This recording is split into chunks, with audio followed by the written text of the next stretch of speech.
Cyclone के बारे में तो आप सब ने सुना और पढ़ा होगा, लेकिन क्या आप बॉम्ब साइक्लोन के बारे में जानते हैं?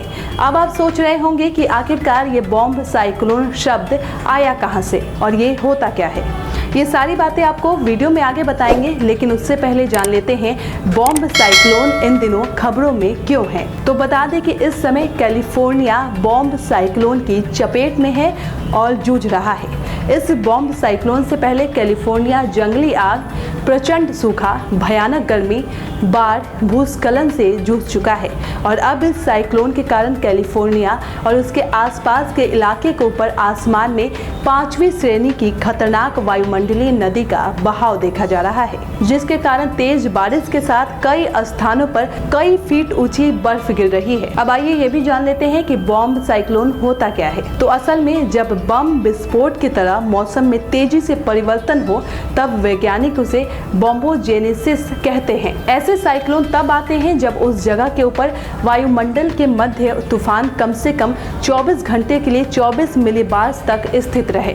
मिलीबार्स वायुमंडलीय दबाव को मापने की एक यूनिट होती है। बॉम्ब साइक्लोन हमेशा ही बेहद खतरनाक होता है, लेकिन कभी कभी ये और भी ज्यादा भयावह हो जाता है।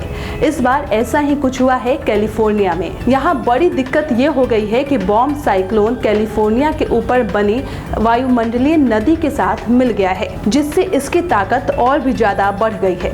वायुमंडलीय नदी को आसान भाषा में कहें तो आसमान में तेजी से बहने वाली नमी वाली हवा। ये कई बार हरिकेन और कई बार टॉर्नेडो का रूप ले लेती है। अगर इसे 5वीं श्रेणी में रखा गया है तो इसका मतलब ये है कि ये काफी तबाही मचा सकती है। California department of water resources के अनुसार 5वीं श्रेणी की वायुमंडलीय नदी और बॉम्ब साइक्लोन की वजह से बारिश के साथ तेज हवाएं, बाढ़, कचरे का बहाव, भूस्खलन, अचानक से बाढ़ आना जैसी दिक्कतें एक साथ या एक एक करके आ सकती है। द वाशिंगटन पोस्ट के मुताबिक मध्य और उत्तरी कैलिफोर्निया में भूस्खलन का खतरा ज्यादा है। पिछले हफ्ते सैक्रामेंटो में 19 मार्च के बाद पहली बार बारिश देखने को मिली, यानी 220 दिनों तक बारिश की एक भी बूंद इस इलाके में नहीं गिरी। अब इस इलाके में आधा फीट पानी सड़कों पर जमा हो गया है।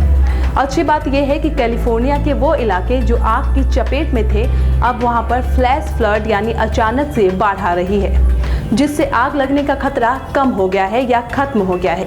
लेकिन अब लोगों के सामने गीली कचरे वाली मिट्टी और बाढ़ का खतरा मंडरा रहा है। कैलिफोर्निया के कई इलाकों में 97 किलोमीटर प्रति घंटा की रफ्तार से हवाएं चलने की संभावना व्यक्त की गई है। इसके अलावा समुद्री लहरें 20 फीट की ऊंचाई तक उठ सकती है। ये तटों से तेज गति से टकरा सकती है, इसलिए लोगों को ऐसे मौसम में समुद्र के किनारे जाने से मना किया गया है। कैलिफोर्निया की खाड़ी, ओकलैंड और आसपास के इलाके में 5 से 8 इंच बारिश की आशंका जताई गई है। वाशिंगटन पोस्ट के मुताबिक बॉम्ब साइक्लोन और वायुमंडलीय नदी का मिश्रण बेहद दुर्लभ होता है। ऐसा कई सालों के बाद हुआ है, इसलिए आपातकालीन सेवाओं को तैयारी करने का मौका बहुत कम मिला है, क्योंकि हाल ही में वो जंगल की आग से जूझ रहे हैं। ऐसे में अब उनके सामने आसमानी आफत आ गई है, जिसकी वजह से पूरी इमरजेंसी सर्विसेज थोड़ी धीमी काम कर रही है। जंगल की आग की वजह से बारिश के समय भूस्खलन का खतरा और ज्यादा बढ़ जाता है, क्योंकि आग की वजह से पेड़ जल जाते हैं, उनकी जड़ें मिट्टी को छोड़ देती है। इसकी वजह से तेज बारिश होने पर वह अपने साथ जड़, पत्थर, राख, रेत, कीचड़, जले हुए पेड़ पौधे लेकर आता है, जिससे रिहायशी इलाकों में काफी ज्यादा गंदगी जमा हो जाती है।